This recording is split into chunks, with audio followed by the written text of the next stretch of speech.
Hello students, आज हम discuss करेंगे JBT 2025 के कुछ क्वेश्चंस। हमारा यहाँ पे फर्स्ट क्वेश्चन है। कुछ क्वेश्चन लास्ट वीडियोस में डिस्कस हो गए थे, ये कुछ जो क्वेश्चन रह गए थे वो क्वेश्चंस हैं। तो यहाँ पे फर्स्ट क्वेश्चन है 1⁻0 into 2⁻0 into 3⁻0 is equal to. Now we know that a⁻0 is equal to 1 means something raise to power 0 is equal to 1 होता है। मतलब किसी की भी पावर में अगर 0 हो तो वो इक्वल टू 1 बन जाती है वैल्यू। तो यहाँ पे तीनों की जो वैल्यूज है वो बन जाएंगी 1 multiply 1 multiply 1 means is equal to 1।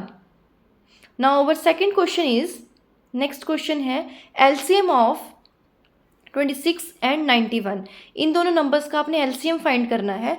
तो अब एलसीएम के लिए हम दोनों नंबर्स को लिख लेंगे 26 एंड 91।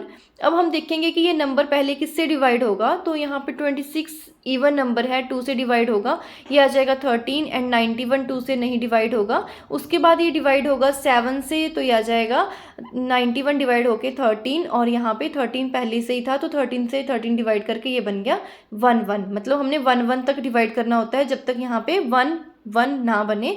तो यहाँ पे इसके फैक्टर्स बनेंगे 2 मल्टीप्लाई 7 मल्टीप्लाई 13, मल्टीप्लाई करेंगे सभी को तो ये मल्टीप्लाई करके बन जाएंगे फैक्टर। 2 को 7 से मल्टीप्लाई किया 14 मल्टीप्लाई 13, 14 और 13 को मल्टीप्लाई करके ये वैल्यू बनेगी हमारे पास 182। तो इनका एलसीएम आ जाएगा 182 के इक्वल।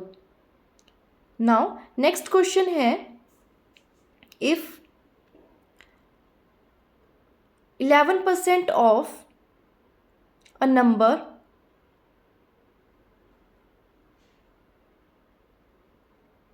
exceed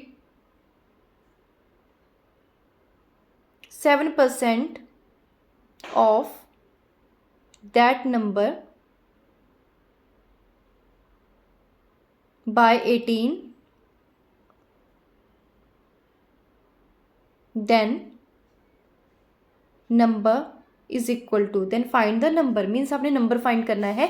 किसी भी नंबर का जो 11% है वो उसके 7% से कितना एक्सीड का मीनिंग होता है ज़्यादा, ठीक है, कितना ज़्यादा है वो है आपके पास 18। तो सबसे पहले इसमें हम सपोज कर लेंगे number, let the number be X. Number जो हमने एक्सपोज कर लिया, अब उसका 11% निकालेंगे। 11% का मतलब है 11% of a number is equal to 11 of की जगह लग जाएगा मल्टीप्लाई इनटू नंबर है हमारे पास x और परसेंट का हमारे पास लग जाता है डिवाइड में 100। तो परसेंटेज का लग गया 100, तो ये बन गया 11 इंटू एक्स अपॉन 100। अब नेक्स्ट है इसमें 7% ऑफ अ नंबर। अब हम 7% निकाल लेंगे इसी नंबर का, तो वो कितना बनेगा 7% of a number is equal to 7 of की जगह मल्टीप्लाई नंबर है x, तो 7 इंटू एक्स अपॉन 100। अब दोनों में देखो 11% ऑफ नंबर जो उसके 7% से कितना ज़्यादा है 18, तो 11% नंबर हमने लिख लिया इज इक्वल टू जो 7% निकला था नंबर का प्लस उससे 18 ज़्यादा है। एक्सीड का मतलब होता है ज़्यादा, तो मतलब प्लस 18 हो जाएगा। अब ये इक्वेशन बन रही है आपके पास। तो अब इस इक्वेशन को हम सिंप्लीफाई कर लेते हैं। जो एक्स वेरिएबल वाली टर्म्स हैं उनको हमने इकट्ठा एक साइड लिख लिया, ये बन गया 11x अपॉन 100 माइनस, देखो 7x वहाँ पे प्लस का था, दूसरी साइड जब चेंज करते हैं साइड तो साइन चेंज हो जाते हैं, प्लस चेंज हो गया माइनस में, तो minus 7x upon 100 is equal to 18 बचा था वहाँ पे। अब 100 इनके एलसीएम लिया 100 आ जाएगा, और तो ये बन जाएगा 11x minus 7x is equal to 18 और डिवाइड में 100।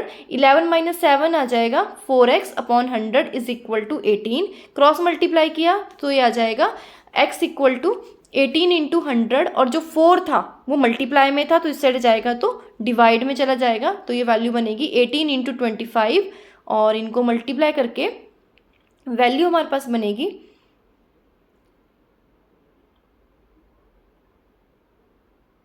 450। तो मतलब नंबर है हमारे पास 450, ठीक है।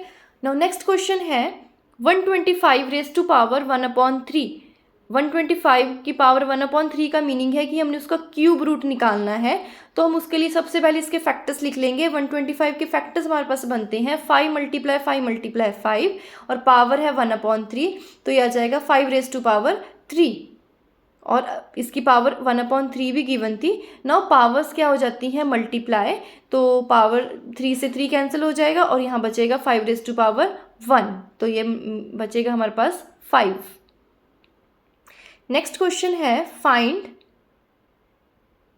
Median of,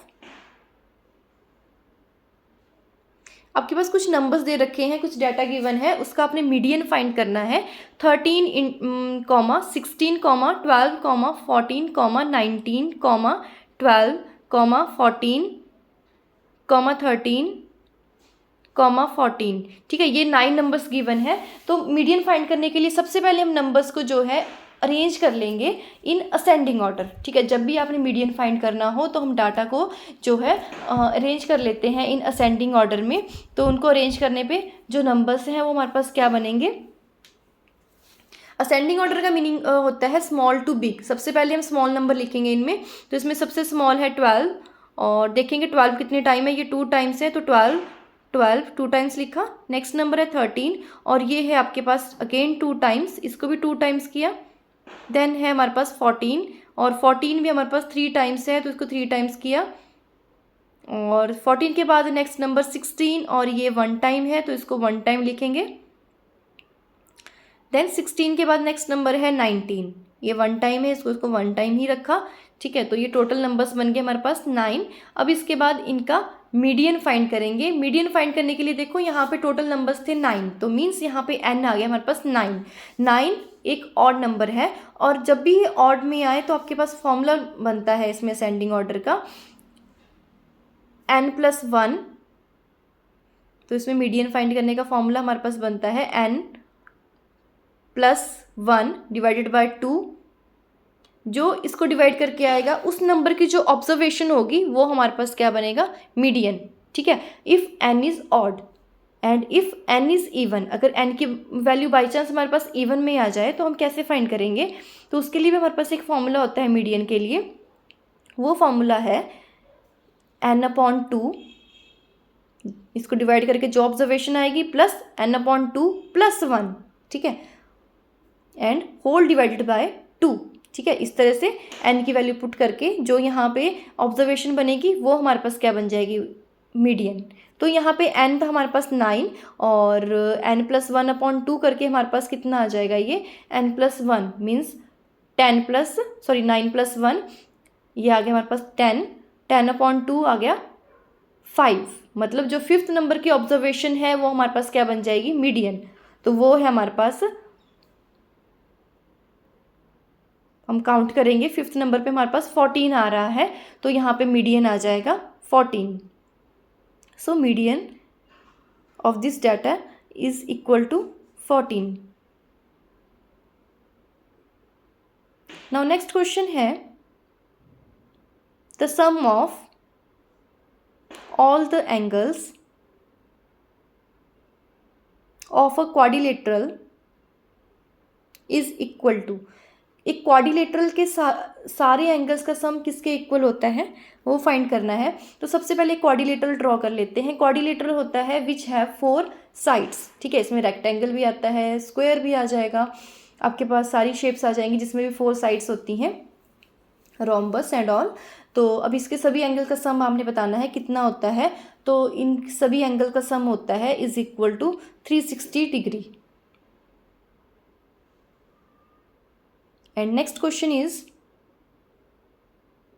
volume of cone, ये फाइंड करना है। और यहाँ पे रेडियस गिवन है, if radius is equal to 6 centimetre and height is equal to 7 centimetre, then इसका वॉल्यूम किसके इक्वल आ जाएगा। तो वॉल्यूम के लिए हमारे पास एक फॉर्मूला होता है, volume of a cone is equal to, ठीक है। ये कोन की शेप होती है, मैंने कोन की शेप ड्रॉ की है। यहाँ पे ये इसकी रेडियस है और ये इसकी हाइट है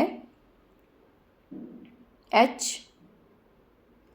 तो इसका वॉल्यूम इक्वल होता है 1/3 पाई r स्क्वायर h, पाई r स्क्वायर h, मतलब r का स्क्वायर हो जाएगा।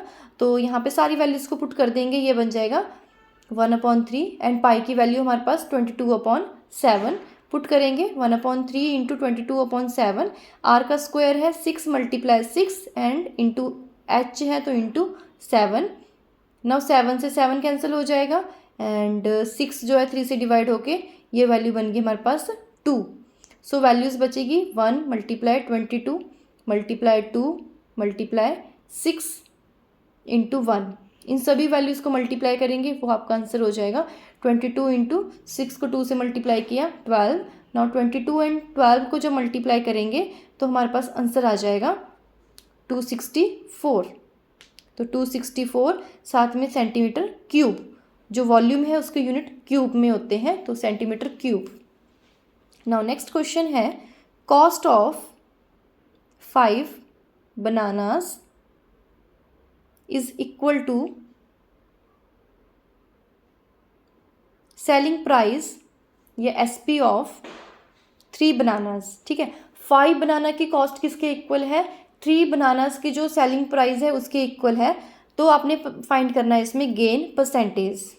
गेन का मीनिंग होता है प्रॉफिट, मतलब कितना प्रॉफिट हुआ वो फाइंड करना है, साथ में उसकी परसेंटेज निकालनी है। फिर तो सबसे पहले हम इसमें इसका प्रॉफिट निकाल लेंगे और परसेंटेज तो हमारे पास फिर फॉर्मूला लगा के आ ही जाएगी। सबसे पहले क्वेश्चन के अकॉर्डिंग हम इसमें इसकी जो एसपी है, मीन्स इसमें सेलिंग प्राइस है, selling price of 1 banana is equal to X suppose कर लेते हैं। Let us suppose selling price of 1 banana is equal to X rupees. Now selling price of 3 banana, अगर एक बनाना की सेलिंग प्राइस एक्स रुपीज़ है तो 3 bananas की कितनी हो जाएगी? 3x। 3 multiply x means 3x rupees.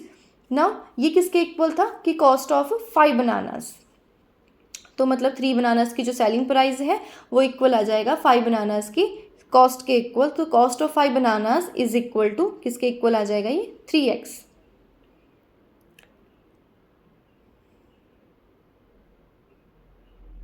अगर 5 बनानास की कॉस्ट 3x है तो 1 बनाना की कितनी आ जाएगी? 3x upon 5।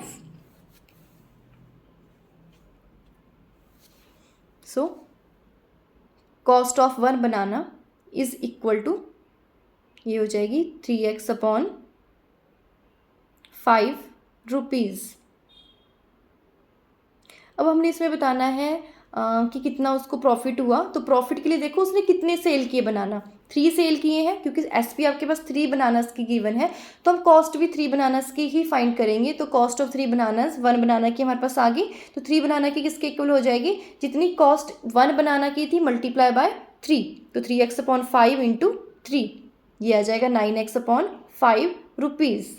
नाउ गेन और प्रॉफिट दोनों सेम है, तो ये किसके इक्वल आ जाएगा? अब देखो प्रॉफिट किस केस में होता है? अगर हमारे पास एसपी बड़ा होता है और सीपी छोटा होता है, मतलब सेलिंग प्राइस ज़्यादा होगा और कॉस्ट कम होगी, तो हमें क्या होगा?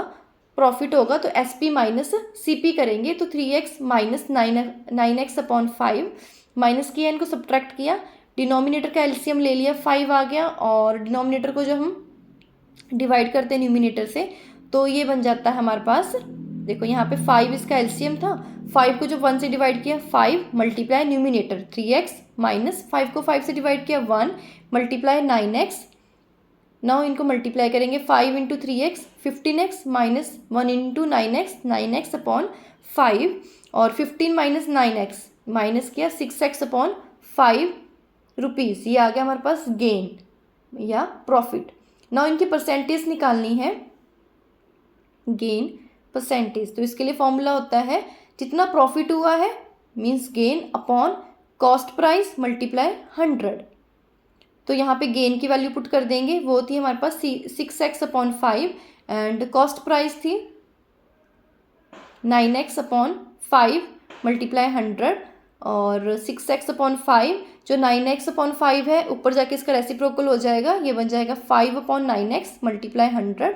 5 से 5 कैंसिल हो गया, x से x कैंसिल हो गया, 6 और 9 2 के टेबल से कैंसिल हो जाएंगे, ये बन जाएगा 2 अपॉन 3। सो 2 upon 3 multiply 100 means 200 upon 3, divide करेंगे इनको, 200 को 3 से डिवाइड किया, सो वैल्यू हमारे पास मिक्स फ्रैक्शन में बनेगी, क्योंकि रिपीट होगी वैल्यू, बार बार रिपीट होगी वैल्यू, पूरा पूरा डिवाइड नहीं हो रहा है, हमेशा 2 कैरी आ रहा है। तो ये आ जाएगा 66 एंड 2 अपॉन 3%।